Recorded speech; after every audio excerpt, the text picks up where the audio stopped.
What if I told you Maybank is founded by a banking fugitive from Singapore? That's right, that man is Tan Sri Khoo Teck Puat, and this is his Batman Begins story. It's a remarkable tale. Stay on and listen. Born into a relatively well-to-do family in Singapore, Khoo Teck Puat got his education at St. Joseph Institution. Started his career at OCBC while he was 16 years old. His father was a rice trader, possessed stakes in two of the Hokkien banks that later merged and known as OCBC today. During the Japanese occupation, Khoo remained with OCBC and climbed the corporate ladder rapidly as more senior staff left the bank. Khoo Teck Puat's aggressive approach in business can be seen at the time where he worked at OCBC, where he pushed for aggressive policy in loans, acquisition and expansions for the bank. His aggressive approach contradicted with his boss, who preferred a more conservative approach. After failing to be appointed to the bank's board of directors, Khoo Teck Puat resigned from OCBC in 1959 to pursue outside interests. That was a blessing in disguise. Otherwise, the Khoo Teck Puat that we know today would not be the man he was, and there will be no story to tell of this controversial founder of Maybank. His departure from OCBC led Khoo Teck Puat discover gaping opportunities in Malaysian banking sector. He moved to KL to set up Malayan Banking a year after that with 80 former OCBC staff. Malayan Banking was founded with a payout capital of $10 million. 40% of that was his own money. From 1960 to 1966, with Khoo Teck Puat at the helm as the managing director and chief executive, Malayan Banking has expanded aggressively and rapidly. There are more than 100 branches in Malaya, Singapore, London and Hong Kong, making it the fastest growing bank in the world at that time. Malayan Banking also dipped its toes into financing and real estate in Singapore, made so much bank, literally, that enabled him to acquire the iconic Goodwood Park Hotel for 4.8 million Sing dollar in 1963. Khoo Teck Puat became a prominent banker in Malaysia, subsequently acquired Malaysian citizenship, was appointed to the Senate in Parliament by the Malaysian King in 1964, and also received the title of Tan Sri from the Sultan of Terengganu. Naturally, Khoo Teck Puat rubbed shoulders with the political elite in Malaysia, becoming an insider with his substantial political donations to the ruling parties at that time. The world came crashing down for Khoo Teck Puat following the separation of Singapore from Malaysia in August 1965. The value of Malayan banking investment in Singapore plunged, and it was found that a substantial proportion of the bank's loans were lent to Khoo's own company and businesses in Singapore. He was essentially double-dipping, lending money from a bank in Malaysia in which he controls a majority stake to his own personal and family companies in Singapore. Corporate chaos follows. Maybank customers who lost confidence with the bank end up withdrawing their deposits in mass. Just like how Steve Jobs in the mid-80s was ousted by the company he founded, Apple, Khoo Teck Puat was ousted as the managing director of Malayan Banking and was forced to buy back the bank's loss-making investment in Singapore, including the Goodwood Group of hotels and other real estate properties for around 50 million Sing dollar. In fact, Singapore was still where a large part of Khoo Teck Puat assets are. At various points, he expanded his hotel empire by owning the Holiday Inn Singapore, the Main Court, in addition to his flagship Goodwood Park and York hotels. Khoo Teck Puat too used to own substantial stakes in OCBC, the Development Bank of Singapore, now known as DBS Bank, and United Overseas Bank, UOB. In 1965, Malaysian government under Deputy Prime Minister Tun Abdul Razak back then effectively took control of Malayan Banking and ousted Khoo Teck Puat. By 1976, Khoo Teck Puat was out. He stopped to be a director of Maybank. That is where, at that point of time, his ties with Maybank is cut. The notoriety of Khoo Teck Puat in the banking sector, though, did not end there. Malaysia was not only his business venture, as he knew not to put all his eggs in one basket, or in one country for that matter.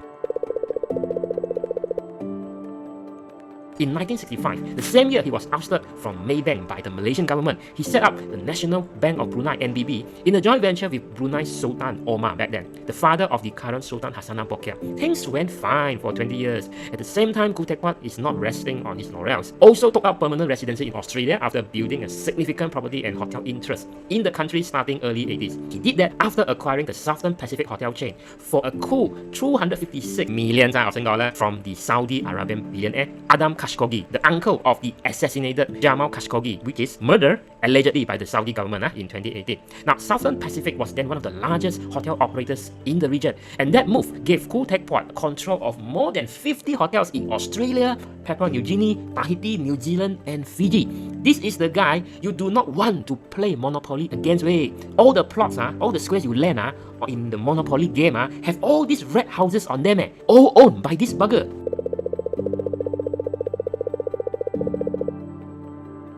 However, by the end of 1986, it emerged that 90% of National Bank of Brunei loans (NBB) were made to companies controlled by Khoo Teck Puat himself without proper collaterals. Apparently, Khoo borrowed heavily from National Bank of Brunei, which he founded with Brunei royal family. He used this to expand his own investment and assets portfolio and other business outside of Brunei.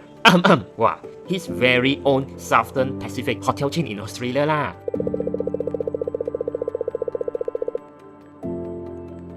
Worse still, the National Bank of Brunei also owned more than $600 million to other banks and depositors. His benefactor and friend Sultan Omar kicked the bucket around that time, and the son, current Sultan Hasanah Bolkiah, took over, hired US financial forensic investigators, and unearthed the massive fraud perpetrated by Khoo Teck Puat. Eventually, NBB, the National Bank of Brunei, was shut down. Khoo Teck Puat contested, in his words, that what he did and what his family did while helming National Bank of Brunei had not violated Brunei's field banking regulations. Moreover, shareholders also did not lose money. But boy, the Brunei royal family must have felt being fooled, manipulated by Khoo Teck Puat, or taken for a spin to Holland, gotten the short end of the stick. The Brunei government proceeded to jail Khoo's eldest son for 4 years, then the chairman of NBB, with 5 counts of defrauding the bank. Ironically, Khoo was named the richest man in Australia by Australian magazine Business Review Weekly at around the same time. Now, he was already worth like more than a few $1 billion already in the 80s. Now, in fact, Khoo Teck Puat, mostly based in Australia at that time, acquired a significant stake in Standard Chartered Bank, which made him the single largest shareholder of the bank. Where Khoo Teck Puat got so much money to buy such substantial stakes in an international bank is unclear.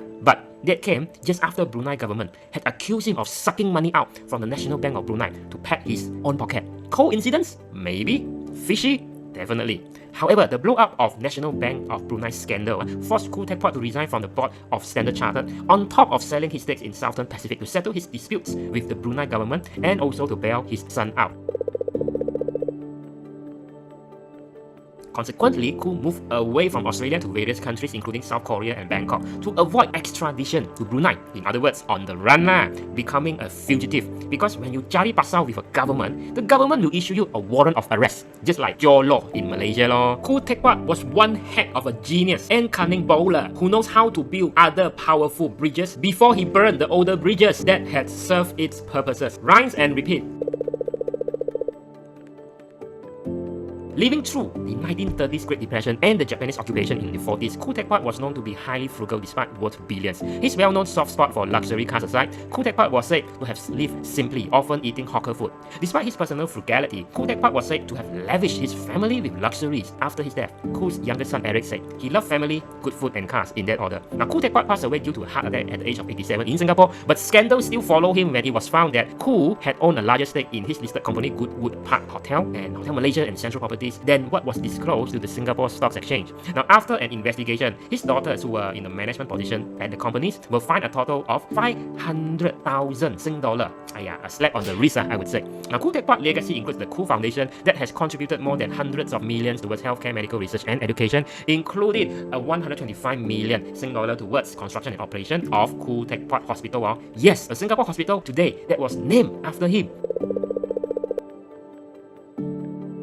Despite all these controversies, the most powerful thing that he did right was holding onto Standard Chartered stake since the 80s. Remember, the moment he became the single largest shareholder 40 years back, at the same time where National Bank of Brunei accused him of siphoning billions out of Brunei? Is it a coincidence? Well, yes, he was ousted from Stanchart Board of Director when the National Bank of Brunei scandal exploded, but his stake, his ownership in the bank remains. Nonetheless, after his passing, this stake in Standard Chartered has ballooned up to around $4 billion and was reportedly sold to Temasek Singapore in 2006, divided among his 15 descendants, making the Khoo's family clan one of the richest old money families in Asia up until today. It definitely fits the definition of a crazy rich Asian. Maybe you make a crazy rich Asian spin-off, the Khoo family. Trivia: reportedly, Khoo Teck Puat once tried to offload his Standard Chartered stake himself around in 1996, approached a Malaysian businessman Halim Sa'd, who then headed Malaysian infrastructure company Renong, to test whether Halim would be prepared to swap all or most of his stake ownership in Renong for all or most of Khoo Teck Puat's stake in Standard Chartered.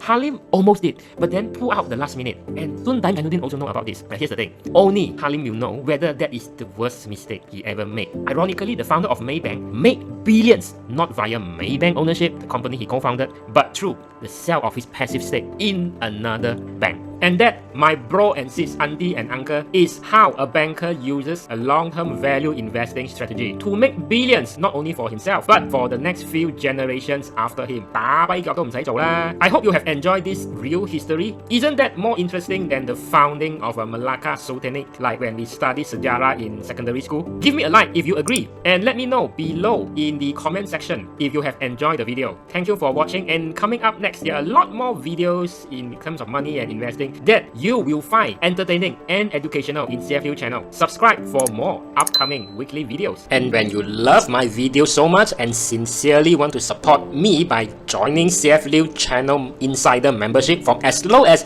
10 ringgit per month,